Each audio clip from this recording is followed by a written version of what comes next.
Kami dari kelompok 15 dengan saya sendiri, Valda Moriasian Pasaribu, NIM 1704045045. Saya Oktaviani Maharaja, NIM 17040362. Saya Evi Jessica Sinaga dengan NIM 17040373. Selamat sore untuk Bapak dan teman-teman semua. Saat ini kami akan ada Evi, ada Oktaviani dan ada saya Valda akan mempresentasikan tugas kelompok kami yang akan dimulai dengan saya.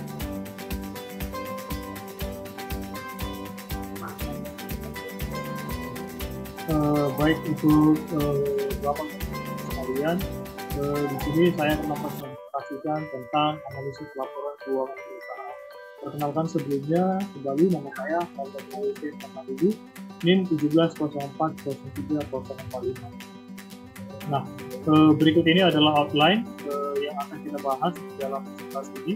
Yang pertama ada analisis laporan keuangan, yang kedua ada bentuk laporan keuangan, baru yang ketiga ada rasio keuangan. Saat ini kita akan masuk ke analisa laporan keuangan. Dari segi pengertian, laporan keuangan merupakan suatu informasi yang menggambarkan kondisi keuangan suatu perusahaan. Dan lebih jauh, informasi tersebut dapat dijadikan sebagai gambaran kinerja keuangan perusahaan tersebut. Nah, untuk tujuannya sendiri, tujuan laporan keuangan yaitu untuk menyediakan informasi bagi pemilik usaha terkait tentang bagaimana posisi keuangan atau hasil usaha dari usaha yang dimilikinya, kemudian dapat digunakan juga untuk menjadi salah satu pengambil keputusan dalam hal ekonomi di dalam perusahaannya. Kemudian di yang berikutnya ada tujuan analisis laporan keuangan. Secara umum, tujuan analisis laporan keuangan itu sendiri pada hakikatnya adalah untuk membantu pemilik usaha untuk memperkirakan masa depan perusahaannya berdasarkan dari kondisi perusahaan saat ini, kemudian dibandingkan bagaimana kondisi keuangannya, dan dievaluasi. Lalu dianalisis kecenderungan dari berbagai aspek keuangan di perusahaan tersebut. Nah, saat ini kita akan masuk ke bentuk laporan keuangan. Yang pertama adalah laporan keuangan neraca. Laporan keuangan neraca ini sering disebut dengan laporan neraca, merupakan jenis laporan yang di dalamnya biasanya menyajikan kondisi aset, kewajiban perusahaan, dan juga modal perusahaan.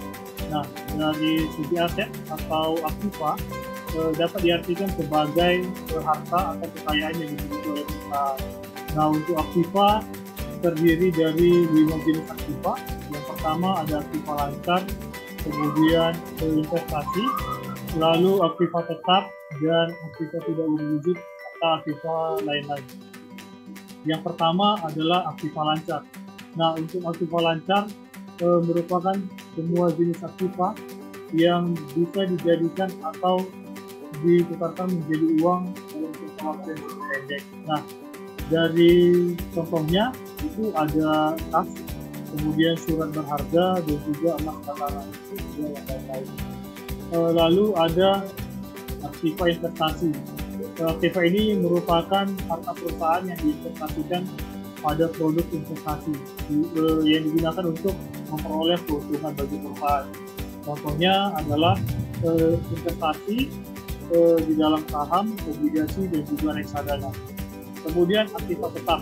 Aktiva tetap merupakan harta yang digunakan untuk menunjang kegiatan operasional perusahaan. Nah, ini bisa diartikan sebagai kekayaan yang dimiliki oleh perusahaan, di mana dapat digunakan di dalam jangka waktu yang panjang. Contoh aktiva tetap seperti tanah, mesin operasi, kemudian gedung, peralatan kantor, alat angkut, dan juga kendaraan operasional. Lalu ada juga aktiva yang tidak terwujud atau intangible asset. Nah, aktiva tidak berwujud ini merupakan harta atau aset yang tidak memiliki bentuk atau dapat dikatakan tidak dapat dibentuk. Nah, contoh aktiva ini adalah hak paten, merek dagang, atau juga bisa disebut dengan franchise. Nah, kemudian ada aktiva lainnya. Aktiva lainnya adalah aktiva yang tidak dapat digolongkan ke dalam 4 jenis aktiva yang sebelumnya. Nah, contoh dari aktiva lainnya ini adalah mesin yang rusak, kemudian harta atau aset yang masih berada di dalam kepengurusan hak sah dan sebagainya. Lalu kita masuk ke bagian yang kedua, yaitu hutang atau kewajiban, atau biasa disebut dengan pasifa. Nah, pasifa sendiri disebut sebagai kewajiban atau biasa disebut liability dan juga hutang. Nah, hutang atau kewajiban ini biasanya merupakan kewajiban yang harus dipenuhi oleh perusahaan kepada pihak ketiga. Contohnya ada pasifa lancar dan juga pasifa jangka panjang.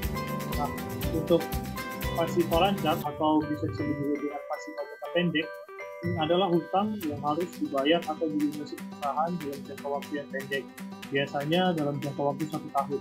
Nah, dalam jangka waktu 1 tahun itulah perusahaan harus bisa melunasi hutang-hutang pada kreditur atau pemberi hutang.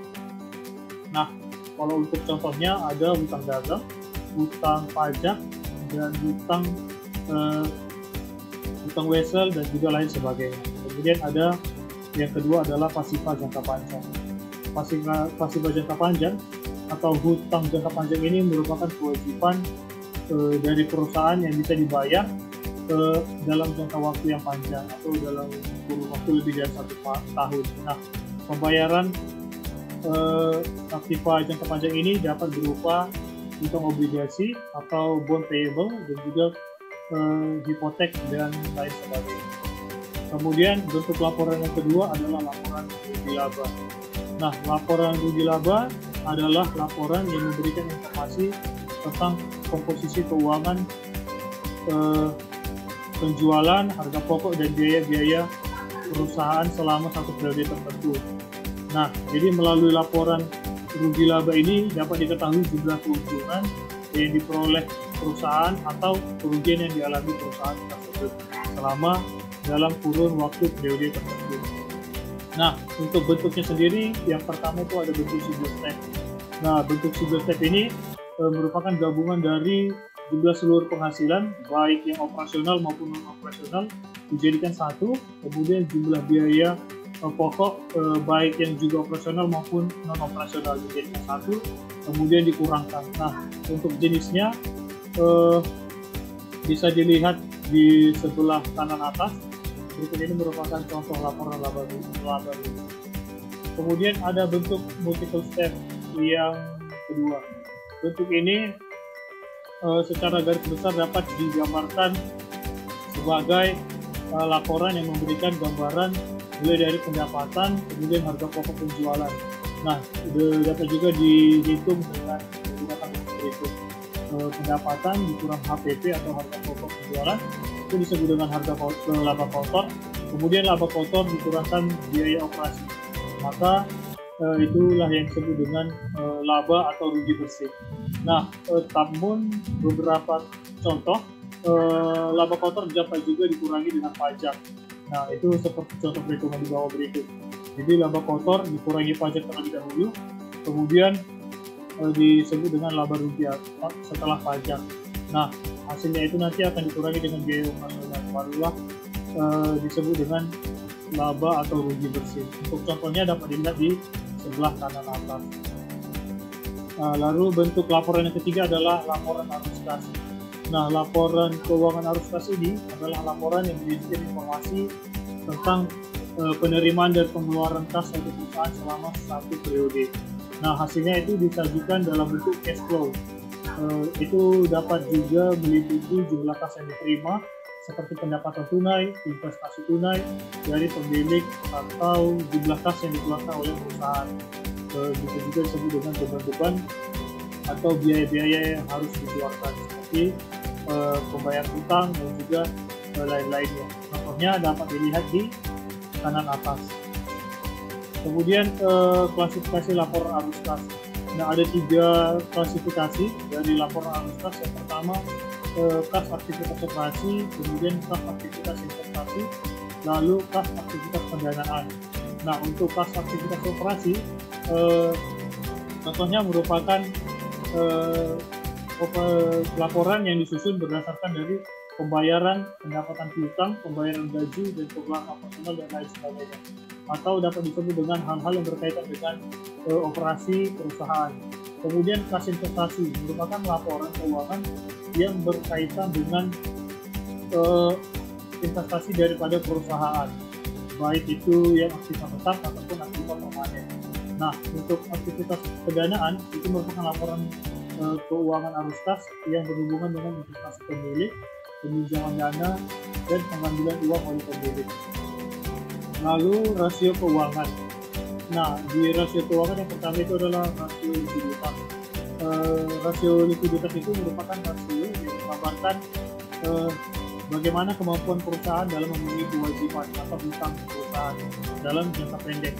Jadi untuk melakukan rasio ini terdapat beberapa jenis tujuan dan maksudnya. Untuk rumus sendiri, rumus dari rasio likuiditas itu dapat dilihat pada bagian samping berikut, di mana ada LDR sama dengan kredit dibagi dengan tingkat ketiga dikali dengan 100%. Lalu ada rasio keuangan solvabilitas atau leverage ratio.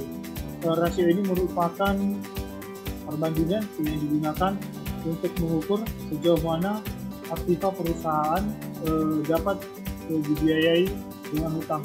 Jadi rasio solvabilitas ini merupakan untuk ukuran kemampuan bank dalam mencari sumber dana atau untuk mencari sumber dari pembiayaan kegiatan-kegiatan perusahaan.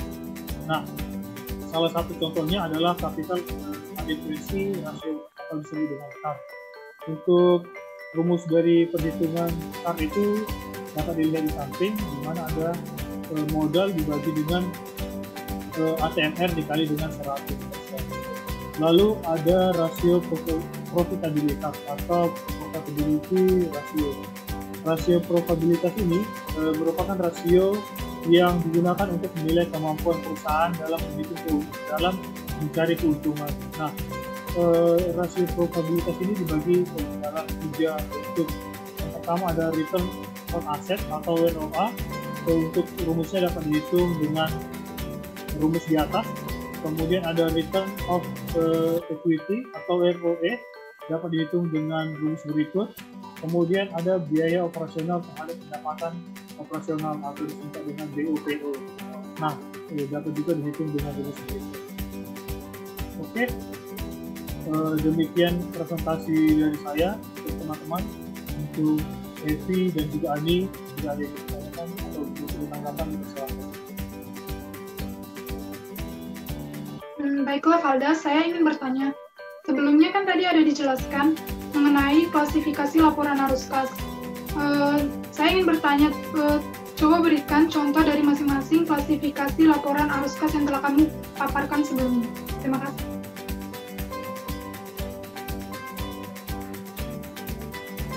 Baik, terima kasih kepada Saudara Valda atas pemaparannya.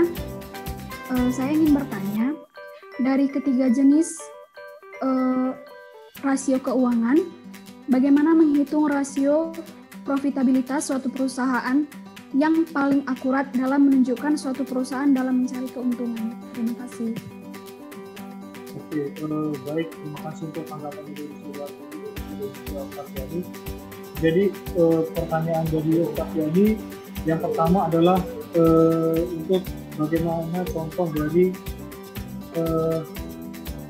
laporan arus kas. Nah, berikut ini adalah contoh dari masing-masing perhitungan laporan arus kas. Di sini ada laporan arus kas operasional, laporan arus kas investasi, dan juga laporan arus kas pendanaan. Ini adalah contoh-contoh bentuk laporan yang dapat digunakan untuk menyusun laporan arus kas. Nah, kemudian untuk Saudara Evi, kalau ditanya dari ketiga rasio probabilitas ini, perhitungan rasio mana yang dapat digunakan paling efektif untuk menghitung atau mengukur kemampuan perusahaan dalam mencari keuntungan. Nah, sebenarnya ketiga rasio ini digunakan dalam waktu yang berbeda-beda. Maksudnya fungsinya digunakan, fungsi dari rasio masing-masing perhitungan rasio ini pun berbeda-beda. Jadi ketiga-tiganya dapat digunakan secara bersamaan. Jadi bukan hanya satu jenis perhitungan rasio, tapi dapat menggunakan ketiganya sekaligus, karena ini rasio ini digunakan untuk meninjau aspek yang berbeda, seperti perhitungan return on asset. Ini digunakan untuk menghitung bagaimana sejauh mana aset yang dimiliki perusahaan itu dapat menghasilkan keuntungan bagi perusahaan. Kemudian untuk ROE ini merupakan rasio yang digunakan untuk mengukur kemampuan manajemen perusahaan dalam mengelola kapital atau sumber daya yang dimilikinya. Nah, kemudian untuk biaya operasional terhadap pendapatan operasional ini digunakan untuk mengukur seberapa baik perusahaan dalam mengelola biaya operasionalnya terhadap pendapatan perusahaan. Oke, kira-kira seperti itu saja yang bisa saya sampaikan. Selanjutnya diberikan kepada saudari Afiani.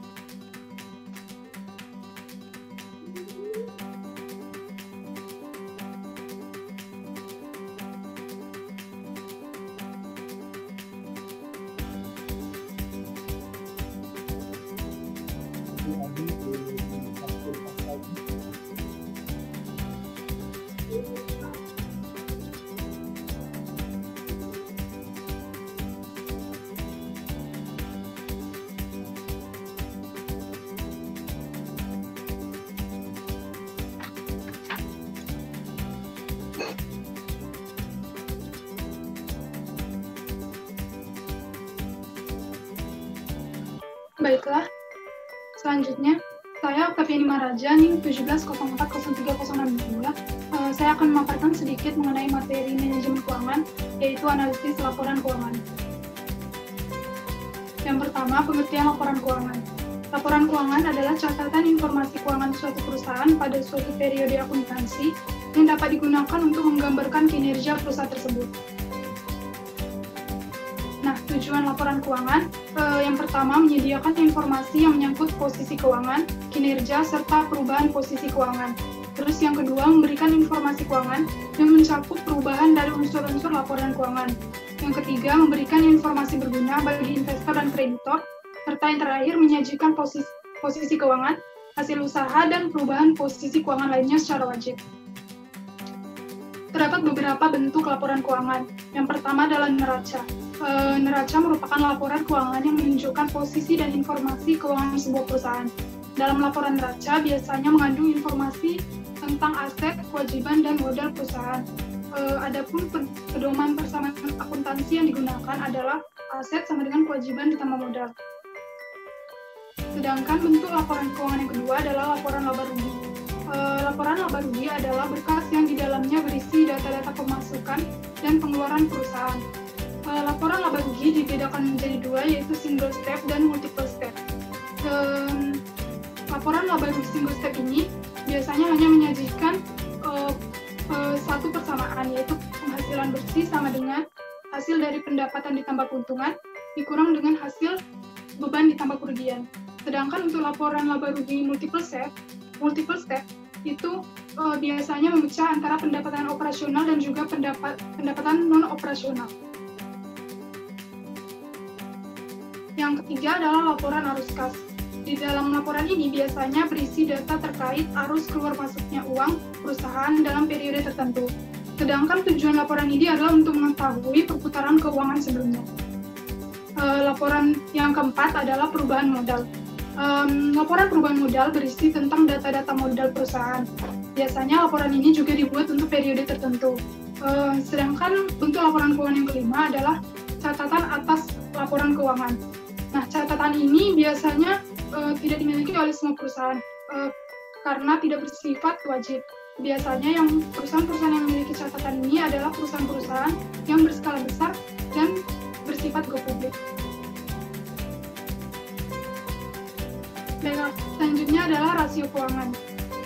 Rasio keuangan adalah suatu alat dalam menganalisis dan mengukur kinerja perusahaan dengan menggunakan parameter kondisi atau data keuangan perusahaan tersebut.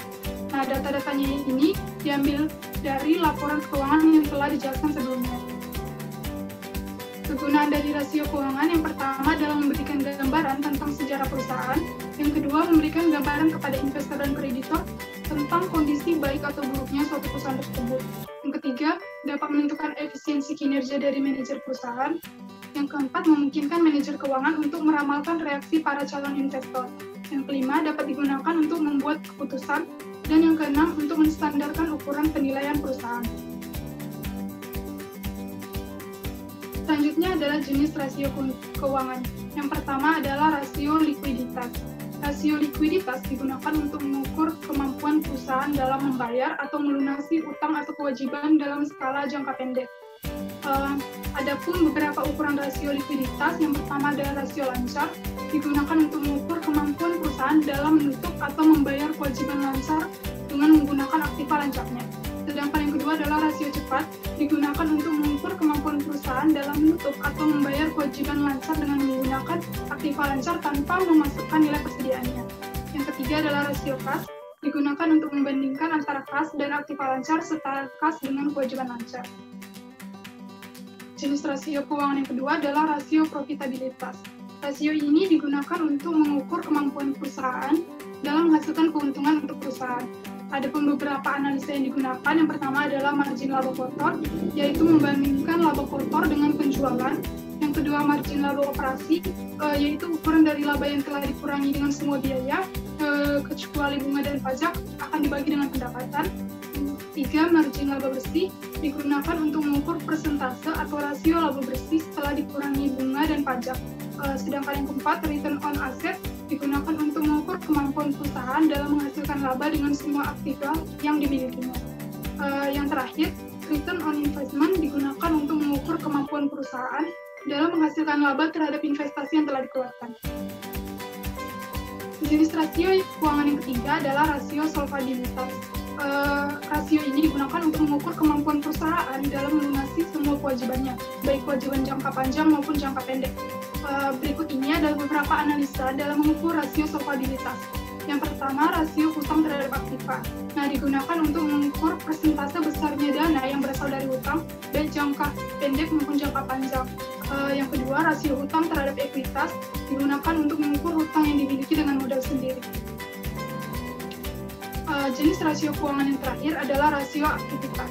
Rasio aktivitas digunakan untuk mengukur keefektifan atau efisiensi perusahaan dalam menggunakan aktiva-aktiva yang dimilikinya. Adapun analisa yang digunakan untuk mengukur rasio aktivitas, yang pertama adalah rasio perputaran piutang. Rasio ini digunakan untuk mengukur efektivitas pengelolaan piutang. Sedangkan yang kedua adalah rasio perputaran persediaan. Rasio ini digunakan untuk menggambarkan likuiditas perusahaan. Yang ketiga, rasio perputaran aktiva tetap. Rasio ini digunakan untuk melihat sejauh mana perusahaan dapat menghasilkan penjualan dengan aktiva tetap yang dimilikinya. Yang keempat, rasio perputaran total aktiva.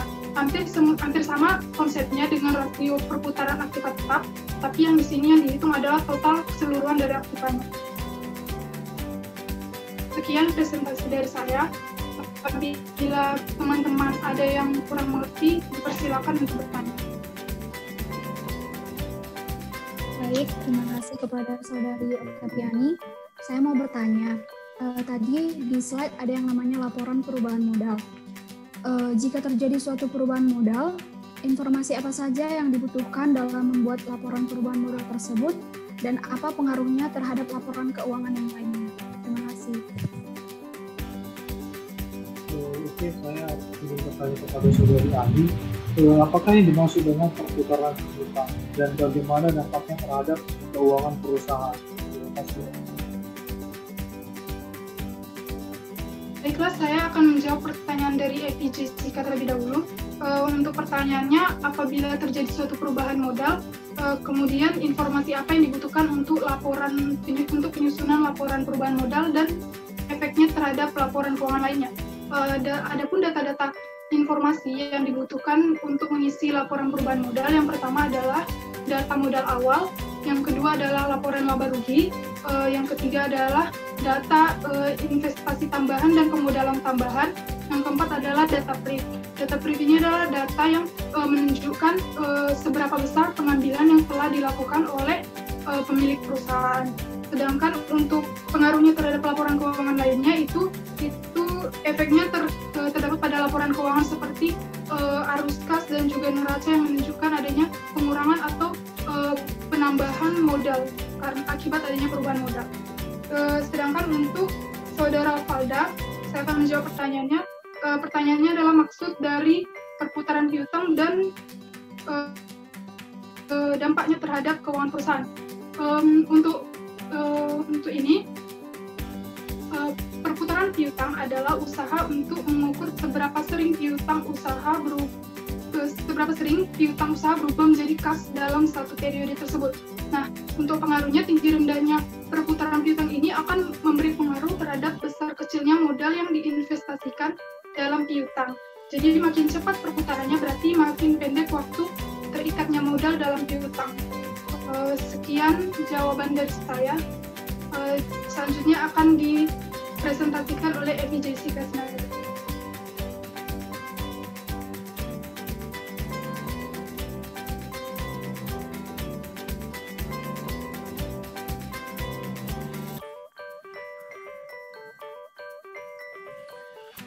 Baik, terima kasih. Selamat sore untuk kita semua. Saya Evi Jessica Sinaga dengan NIM 17040303 akan mempresentasikan mata kuliah manajemen keuangan, yaitu dengan materi analisis laporan keuangan. Yang pertama, pengertian dan tujuan laporan keuangan. Laporan keuangan merupakan suatu penyajian terstruktur yang menggambarkan kondisi keuangan dan hasil usaha suatu perusahaan pada saat tertentu atau jangka waktu tertentu. Tujuan dari analisis laporan ini yaitu memberikan informasi mengenai sejauh mana kinerja keuangan dari suatu entitas yang memberikan manfaat kepada perusahaan tersebut, sehingga perusahaan tersebut dapat mengambil sebuah keputusan ekonomi selanjutnya. Kemudian, apa itu analisis laporan keuangan? Analisis laporan keuangan yaitu merupakan sebuah analisis yang menggunakan alat-alat dan teknik-teknik analisis untuk mendapatkan suatu informasi yang diperlukan dalam suatu bisnis. Nah, analisis tersebut yaitu dilakukan untuk memahami kinerja keuangan yang telah dicapai suatu perusahaan pada 3 kegiatan utamanya, yaitu kegiatan operasional, investasi, dan pendanaan. Dalam analisis laporan keuangan, terdapat beberapa bentuk laporan keuangan, yaitu yang pertama ada laporan keuangan berbentuk neraca, yaitu menggambarkan posisi keuangan berupa aset, hutang, dan ekuitas pada suatu periode. Di sini ada contoh laporan keuangan berbentuk neraca, dan beberapa informasi yang terdapat pada laporan tersebut, yaitu yang pertama, sifat dan jumlah investasi yang dilakukan oleh perusahaan, atau biasa disebut dengan aktiva. Kemudian, sumber pendanaan yang datang dari kreditor atau kewajiban, dan juga sumber pendanaan yang datang dari pemilik perusahaan atau ekuitas pemilik. Nah, dari informasi pada neraca ini, yang paling penting itu yang paling difokuskan adalah apa aktiva dan pasiva dalam perusahaan tersebut. Nah, aktiva disebut juga sebagai harta perusahaan yang merupakan sumber daya yang digunakan oleh manajemen untuk menghasilkan laba melalui kegiatan operasinya. Dengan demikian, aktiva atau aset dapat dikatakan sebagai semua milik kekayaan dari suatu perusahaan yang dapat dinilai dengan uang, baik yang berwujud maupun yang tidak berwujud. Nah, dalam laporan keuangan, aktiva ini ditempatkan di sebelah sisi kiri dan dikelompokkan menjadi aktiva lancar, aktiva tetap, dan aktiva tak berwujud. Sedangkan pasiva, yaitu yang berada di sebelah sisi kanan laporan neraca, ini disebut sebagai sumber pendana perusahaan. Oleh karena itu, pasiva terdiri dari 2 pos, yaitu liabilities atau kewajiban, dan juga ekuitas pemegang saham. Nah, di mana ekuitas pemegang saham ini mencerminkan pendanaan yang datang dari pemilik perusahaan dan jumlah laba yang tidak dibagikan kepada para pemilik. Kemudian ada bentuk laporan keuangan, laporan laba rugi. Nah, Laporan ini menyajikan informasi mengenai pendapatan, beban, keuntungan, dan kerugian yang dialami oleh perusahaan untuk periode jangka tertentu. Nah, pengguna laporan keuangan ini menggunakan informasi laporan laba rugi untuk mengevaluasi kinerja yang telah dicapai perusahaan dan memberikan gambaran tentang pencapaian arus kas di masa yang akan datang. Nah, berikut contoh di laporan laba ruginya. Dalam laporan laba rugi terdapat beberapa informasi yang terkait, yaitu yang pertama margin kotor atau profit margin, kemudian laba operasi, kemudian harga pokok penjualan, dan yang terakhir adalah penjualan bersih. Nah, yang pertama adalah penjualan bersih. Penjualan bersih merupakan pendapatan yang dihasilkan dari kegiatan operasional utama bisnis. Nilai dari pendapatan bersih ini didapat dari total pendapatan kotor perusahaan setelah dikurangi diskon, retur, dan tunjangan penjualan lainnya. Kemudian ada harga pokok penjualan atau HPP. Harga pokok penjualan adalah biaya utama dalam perusahaan dagang dan mewakili akan dibayar perusahaan untuk yang dijual. Kemudian yang ketiga ada margin kotor atau laba kotor, yaitu yang merupakan penjualan bersih setelah dikurangi harga pokok penjualan. Unsur ini biasa dipakai manajemen sebagai patokan apakah perusahaan tersebut harus menaikkan harga jual dan atau mengurangi biaya HPP-nya.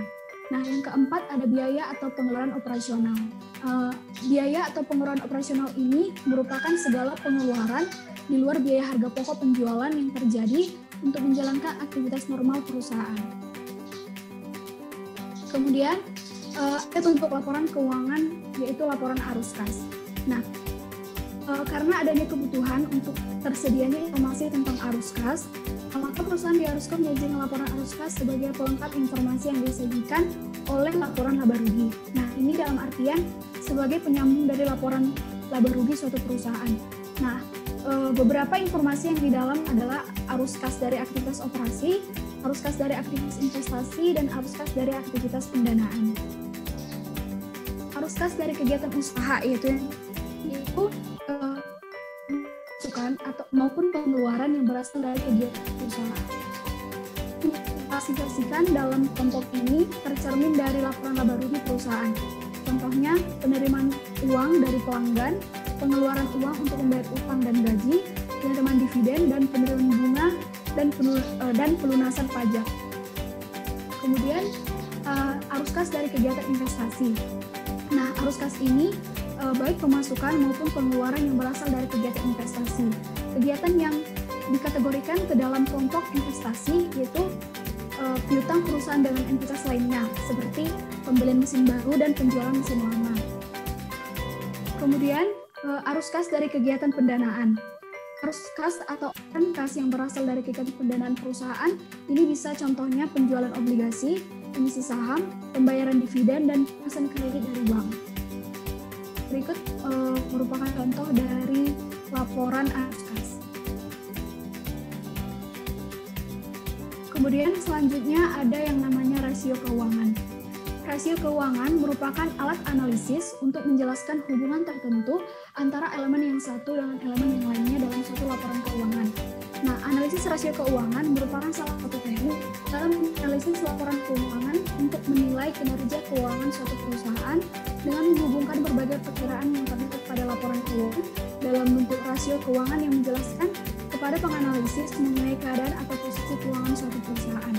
Nah, di sini ada beberapa jenis dari rasio keuangan, yaitu yang pertama rasio likuiditas. Rasio likuiditas merupakan rasio yang menunjukkan kemampuan suatu perusahaan untuk memenuhi kewajiban keuangannya yang harus segera dipenuhi. Nah, dalam mengukur rasio likuiditas ini juga terdapat beberapa jenisnya, yaitu yang pertama current ratio, digunakan untuk mengukur kemampuan bayar kewajiban yang harus segera dipenuhi dengan aktiva lancar yang dimilikinya. Kemudian ada cash ratio, perusahaan untuk bayar segera dipenuhi dengan fasilitas dalam perusahaan. Yang ketiga ada quick ratio atau acid test ratio, yaitu perbandingan aktiva lancar yang paling liquid dengan hutang lancar. Dan yang keempat adalah working capital to total asset ratio, digunakan untuk mengukur likuiditas dari total aset dan modal kerja. Kemudian ada rasio profitabilitas. Nah, rasio profitabilitas ini merupakan rasio yang menilai kemampuan perusahaan dalam mencari keuntungan atau laba dalam suatu periode tertentu. Jenisnya juga ada beberapa macam, yaitu yang pertama gross profit margin, merupakan rasio yang mengukur efisiensi pengendalian harga pokok atau biaya produksi yang mengindikasikan kemampuan perusahaan untuk berproduksi secara efisien. Kemudian ada net profit margin, yaitu rasio ini mengukur laba bersih setelah pajak terhadap penjualan. Yang ketiga ada return on equity, yang merupakan perbandingan antara laba bersih sesudah pajak dengan total ekuitas. Kemudian ada rasio solvabilitas.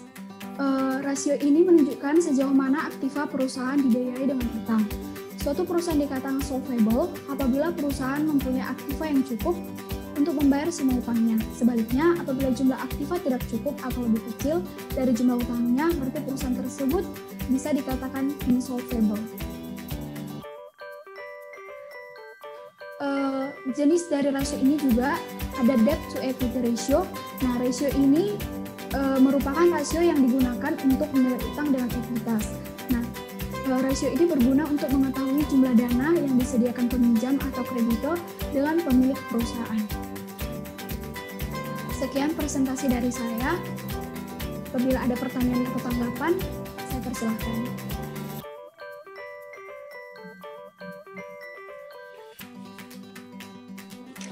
Baik, saya ingin bertanya kepada Saudari Evi.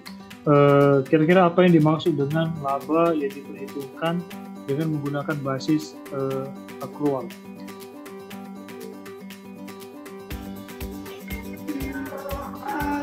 Baiklah, saya juga mau bertanya kepada Evi.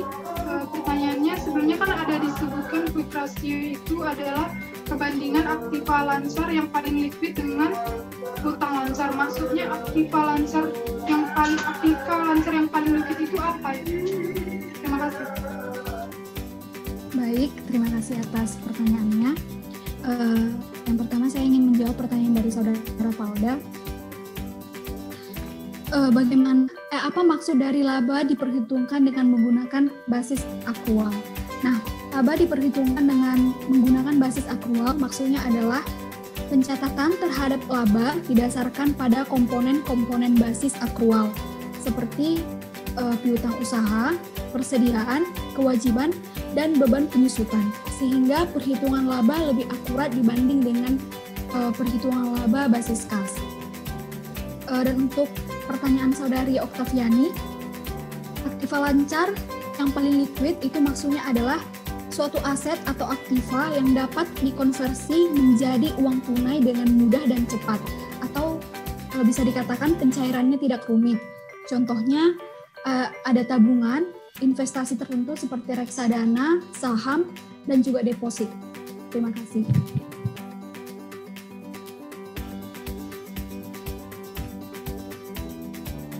Kembali host.